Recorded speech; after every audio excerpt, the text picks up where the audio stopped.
Olá, eu sou o pastor Emanuel, pastor na igreja New Hope Brazilian Baptist Church, e você é bem-vindo no nosso programa. Hoje nós vamos continuar a nossa série de mensagens, nossa série de conversas sobre a ansiedade. Se você perdeu as mensagens, as conversas anteriores, é só você ir na página da TV Flórida, no site da TV Flórida, ou então pelo YouTube, e lá estão todas as mensagens. Nessa nossa caminhada, nós já falamos sobre o remédio da alegria, da amabilidade, da oração, da ação de graças e da paz de Deus. E hoje nós vamos falar sobre pensamentos, como os pensamentos são para nós um remédio contra a ansiedade.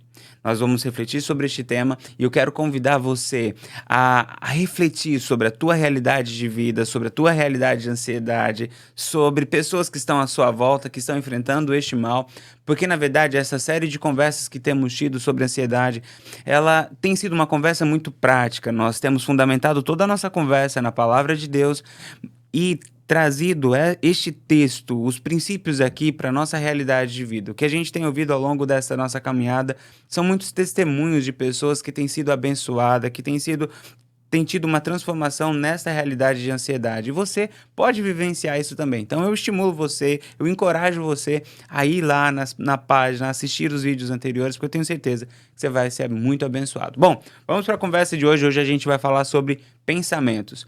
Antes de tudo, deixe-me ler o texto bíblico. Nós estamos refletindo sobre o texto de Paulo, que Paulo escreve à igreja de Colossos, em Colossenses capítulo 4. Hoje o versículo é o versículo 8. Diz assim a palavra de Deus: Finalmente, irmãos, tudo que for verdadeiro, tudo que for nobre, tudo que for correto, tudo que for puro, tudo que for amável, tudo que for de boa fama, se houver algo excelente, digno de louvor, pensem nessas coisas. Só lembrando aqui que a conversa que Paulo está estabelecendo é uma conversa sobre ansiedade. Ele começa este texto aqui nessa sessão dizendo: não andem ansiosos por coisa alguma. E ele segue todo o seu raciocínio. A gente baseou toda a nossa conversa nesse diálogo com Paulo. E agora ele vai falar sobre a questão dos pensamentos. Nós precisamos considerar um fato muito importante sobre a ansiedade.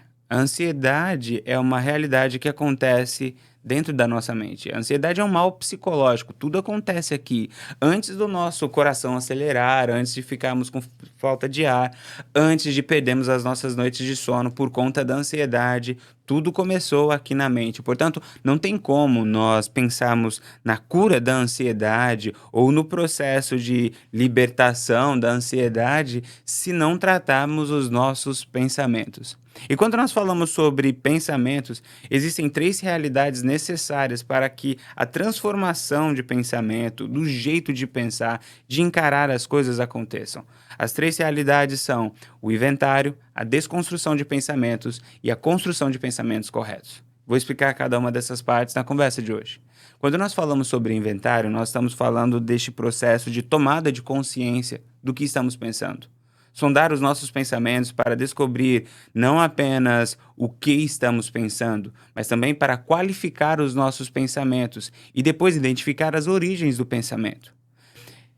O que está passando na minha mente? Quais são as narrativas? Quais são as crenças que existem no meu pensamento? Quais são as histórias que eu tenho contado para mim e para as pessoas sobre a minha vida, sobre a minha história? E depois disso, identificar a qualidade deste pensamento, se é um pensamento bom ou se é um pensamento mau. E depois disso, identificar a origem do pensamento. Os nossos pensamentos podem vir pelo menos de três realidades. Pode vir de pessoas, podem vir, nós somos cristãos, nós cremos que eles podem também vir, os pensamentos maus podem vir também da influência do inimigo. E uma outra possibilidade de um pensamento mau ela pode vir de nós mesmos, da nossa realidade de uma história de vida que foi sendo trabalhada, pensada e refletida de uma maneira negativa. Portanto, quando nós paramos para pensar sobre essa realidade do inventário, isso é muito importante para a nossa caminhada no processo de transformação de pensamento. Porque nós precisamos, em primeiro lugar, identificar o que está acontecendo aqui na nossa mente. Porque muitas vezes nós pensamos que os nossos sentimentos surgem do nada, mas na verdade tudo começa com este processo mental. E a palavra de Deus vai nos deixar claro a importância deste parar e pensar sobre o que está acontecendo aqui na nossa mente, como nós estamos contando a nossa história, como nós estamos refletindo, como nós estamos absorvendo toda a situação à nossa volta. Tem um texto que me chama muita atenção sobre este tema, é o Salmo 139, verso 23 e 24. Diz assim a palavra de Deus: sonda-me, ó Deus, conhece o meu coração, prova-me e conhece as minhas inquietações, vê se há em mim algo que te ofende e dirige-me pelo caminho eterno. O que o salmista está dizendo aqui? Ele está fazendo inventário. Ele está... Deixe-me parar e ver o que está acontecendo com a minha mente, deixe-me parar e ver o que está acontecendo com o meu coração. Nós temos outros textos, como, por exemplo, o diálogo que acontece do salmista com o seu coração também, ele dizendo, porque está aflito a minha alma e te perturbas dentro de mim, espera em Deus, pois eu ainda o louvarei. O que está acontecendo aqui, nesses dois textos que mostrei, são inventários. Sendo bem prático sobre este ponto, se você está em um momento de ansiedade, é importante você parar um pouco e refletir. O que eu estou pensando? Quais são as narrativas que estão sondando a minha cabeça? Bom, eu estou acreditando que não vai dar certo o meu casamento, não vai, a minha realidade, a minha situação aqui nesse país não vai acabar bem, essa enfermidade veio para a morte. Primeiro, identifique cada uma dessas vozes que você está ouvindo e depois identifique a origem delas. Esse é o primeiro passo. Não tenha pressa ainda em dar destino a esses pensamentos. Esse é simplesmente o momento de inventário. O segundo momento é o momento da desconstrução dos pensamentos ruins. Vamos agora para 2 Coríntios capítulo 10, verso 5. Veja o que a palavra de Deus diz. 2 Coríntios capítulo 10, verso 5. Destruímos argumentos e toda pretensão que se levanta contra o conhecimento de Deus e levamos cativo todo o pensamento. Veja, a palavra de Deus aqui está nos dizendo que temos a capacidade de levar cativo todo o pensamento a Deus. Às vezes nós pensamos que nós somos reféns dos nossos pensamentos, que simplesmente eles aparecem e nós não temos controle nenhum sobre eles. A palavra de Deus deixa bem claro que isso não é verdade. Que, usando uma analogia sobre uma cabine de controle de um aeroporto, nós estamos ali na cabine de controle. Todos os pensamentos que aterrissam nessa cabine de controle, eles aterrissaram porque nós demos a permissão para aterrissar. Em contrapartida, a parte boa disso é que se estamos na cabine de controle, nós podemos dar ordem a estes pensamentos para eles levantarem voos, levantar voo e sair do nosso aeroporto. Aqui essa compreensão é a compreensão que Paulo está nos trazendo sobre os nossos pensamentos. Se nós identificamos que existem pensamentos ruins e que estes pensamentos negativos, de medo, de pavor, não vêm da parte de Deus, não vêm da palavra de Deus, não vêm de realidades de vida, mas sim realidade de morte, é nossa responsabilidade dizer não, rejeitar. Aqui, sendo bem prático de novo, é a nossa função de cortar essas fontes que nutrem os pensamentos ruins dentro de nós. Isso pode ser algumas pessoas que você segue na sua rede social, isso pode ser até algumas amizades que têm feito a sua vida um tanto quanto amarga, tem só trazido influência negativa para você. Isso está relacionado ao que você vê, o que você assiste, como você vive, o meio que você vive. É importante, se você quer mudar o seu jeito de pensar, você precisa mudar aquilo que você está se alimentando e a realidade onde você está vivendo. Se você só se alimenta com realidades que trazem informações negativas, mentiras sobre a realidade de vida e não se alimenta com coisas boas, o seu pensamento vai se tornando cada vez mais negativo, cada vez mais pesado, cada vez mais temeroso. Veja, isso não é autoajuda. Deixe-me fazer mais claro, a nossa mente é um campo de batalha. E veja, quando nós voltamos para o Antigo Testamento, nós vamos lá para Josué e todos os outros espias, nós temos eles enfrentando a mesma realidade, mas um consegue olhar para aquela realidade na perspectiva de Deus e os outros deixam com que a ansiedade tome conta do coração, o medo, o pavor, e por conta disso, um viveu a promessa e o outro viveu a deterioração da sua ansiedade, do seu medo, da sua descrença, da sua desobediência.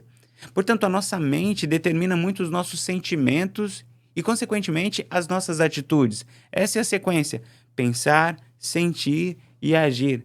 Portanto, depois do inventário, é momento da desconstrução dos pensamentos maus. Identificou, viu que está ruim, vá cortando, vá tirando, vá eliminando, vá contando uma outra história, o lado que Deus está trabalhando, o lado de esperança, ver a bênção de Deus sobre a sua vida.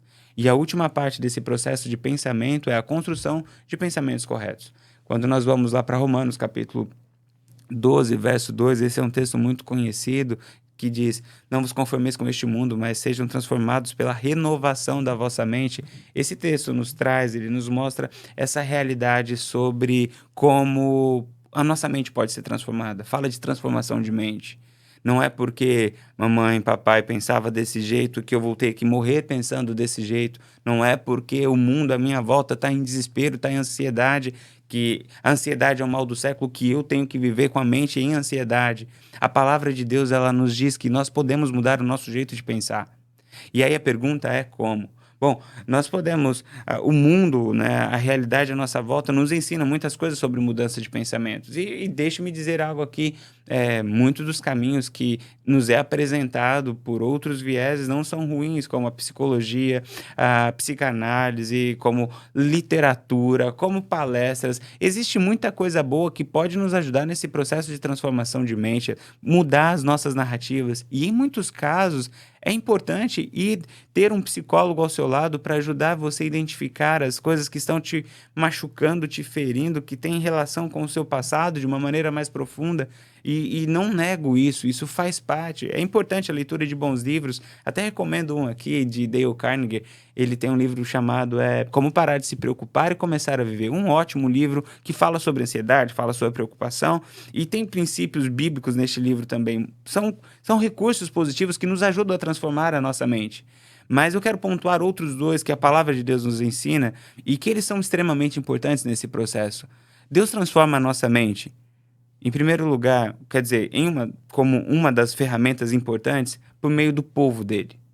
A realidade da igreja foi uma das realidades estabelecidas por Deus para que a gente pudesse crescer, para que a gente pudesse aprender a viver aos moldes de Deus em comunidade. A palavra de Deus nos diz que o ferro afia o ferro. A palavra de Deus nos diz que ele deu dons aos membros do corpo para que um pudesse servir ao outro, para que o corpo pudesse ser edificado. Nesse convívio, a nossa mente é transformada, nós somos inseridos em uma comunidade que busca viver a palavra de Deus, e ali nós vamos vendo um marido tratando a esposa de um jeito que a palavra de Deus ensina, um pai cuidando do filho como Deus ensina, um irmão vencendo uma luta e a gente olhando para a nossa luta e dizendo: poxa, se Deus ajudou, se Deus deu força, se ele está atravessando isso e está louvando, tem como eu viver. A comunidade ajuda a gente. Por isso eu quero encorajar você a fazer parte de um corpo de Cristo, de uma parte do corpo de Cristo perto de você, a pertencer a uma igreja. Igrejas não são perfeitas, mas elas são a estratégia de Deus para abençoar a sua vida. Uma forma que destaco aqui para a transformação de mente é isso: faça parte de uma comunidade. Nós somos seres altamente influenciáveis. O texto: diga-me com quem tu andas, que eu direi quem tu és. Essa compreensão no texto, né? Essa compreensão, esse dito popular, diga-me com quem tu andas, que eu direi quem tu és, tem até um embasamento bíblico que diz: as más companhias corrompem os bons costumes. Veja, o envolvimento na comunidade é importante para a nossa mudança de pensamento. Porém, o mais importante de todos eles é a comunhão com o nosso Deus. Isso muda a nossa mente, isso muda o nosso jeito de pensar. E quando eu falo da comunhão com o nosso Deus, eu estou falando sim da leitura, eu estou falando da leitura bíblica, eu estou falando da vida de oração. Isso aqui vai renovando a nossa mente, a gente vai conhecendo o nosso Deus, a gente vai conhecendo até a nossa história e nós mesmos na perspectiva correta. Quanto mais próximo de Deus, mais cheio de Deus eu vou me tornando, e mais vazio dos meus temores, das minhas ansiedades, dos meus traumas eu vou me tornando. E a pergunta é como me encher de Deus a ponto de ter um pensamento transformado, de ter uma vida transformada, de não ser mais escravo da ansiedade. Deixe-me compartilhar uma história e aqui nós terminamos essa nossa conversa. Certa vez, 3 discípulos chegaram ao seu mestre e perguntaram como nós podemos fazer para ser cheios de Deus. E o mestre então falou: pegue essas 3 peneiras, vá até a praia e encha essa peneira de água. Quando você conseguir encher essa peneira de água, você vai descobrir como ser cheio de Deus. Os discípulos foram para a praia e começaram a tentar encher a peneira de água. Mas eles viram, já como esperado, que não dava para tirar a peneira da água e a peneira continuar cheia de água. Passou algum tempo, o mestre chegou e perguntou: vocês descobriram como deixar a peneira cheia de água? Os discípulos falaram: não. Então não descobrimos como ficar cheio de Deus. Então o mestre pegou a peneira e colocou a peneira na água e deixou a peneira na água. E disse: agora a peneira está cheia de água. Porém, se eu tirar essa peneira, ela vai ficar vazia. Se eu for me distanciando da água, da praia, com essa peneira, ela não apenas vai ficar vazia, ela vai ficando seca. Assim é a nossa vida com Deus. Quanto mais próximo nós estamos, quanto mais imersos nós estamos, mais cheios nós estamos de Deus. Quanto mais distante nós estamos de Deus, mais seco nos tornamos. Se a nossa proximidade de Deus, a nossa comunhão com Deus, se limitar a uma prática religiosa apenas, eu vou na igreja nos domingos, ou eu vou na igreja uma vez por mês para fazer parte da Santa Ceia, ou eu vou em atividades, momentos especiais, eu quero dizer para você que você não vai conseguir vivenciar essa realidade de ser cheio de Deus. O que você precisa para ser cheio de Deus é essa vida diária, na presença de Deus. E isso vai mudando a sua mente. Parece até um pouco de conversa de pastor, mas eu quero dizer para você que isso é uma conversa de vida. Eu quero dizer isso para você porque isso mudou a minha vida. Eu também passei por quadros de ansiedade. Fui parar no hospital algumas vezes com crise de ansiedade, dor no peito, falta de ar. E quando eu entendi essa verdade, que o meu relacionamento com Deus me amansava, não apenas amansava, mas trazia paz para o meu coração, o relacionamento com Deus ganhou um significado ainda maior. Eu quero dizer para você que o Senhor nosso Deus, ele tem isso para a sua vida. E que o caminho para a cura da ansiedade está neste mergulhar na presença de Deus.